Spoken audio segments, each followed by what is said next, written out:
Yes, I'm ready to think. Well, we hope so. We're going to look at 1 Timothy chapter 6 today. Starting, it's kind of cuts a little bit off of verse 2, but it's right before verse 3. It says, it's about false teachers and true contentment. Teach and urge these things. If anyone teaches a different doctrine and does not agree with the sound words of our Lord Jesus Christ and the teaching that accords with godliness, he is puffed up with conceit and understands nothing. He has an unhealthy craving for controversy and for quarrels about words which produce envy, dissension, slander, evil suspicions, and constant friction among people who are depraved in mind and depraved of the truth. Imagining that godliness is a means of gain. Now there is great gain in godliness with contentment.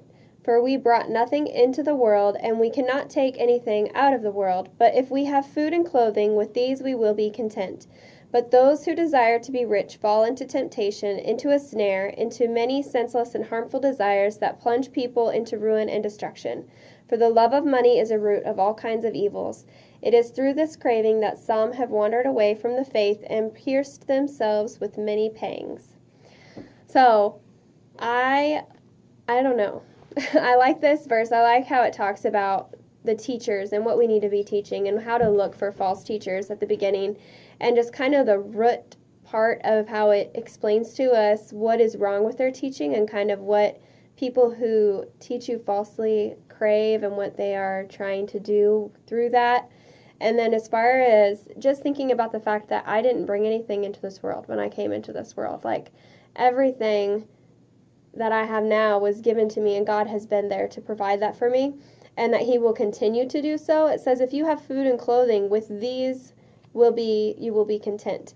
And so every day, just be happy for those things that God has given you, big or small, whatever they are. And I think when we do that, it also opens our eyes to see what's going on around us in a different way when we have that contentment and that gratitude constantly.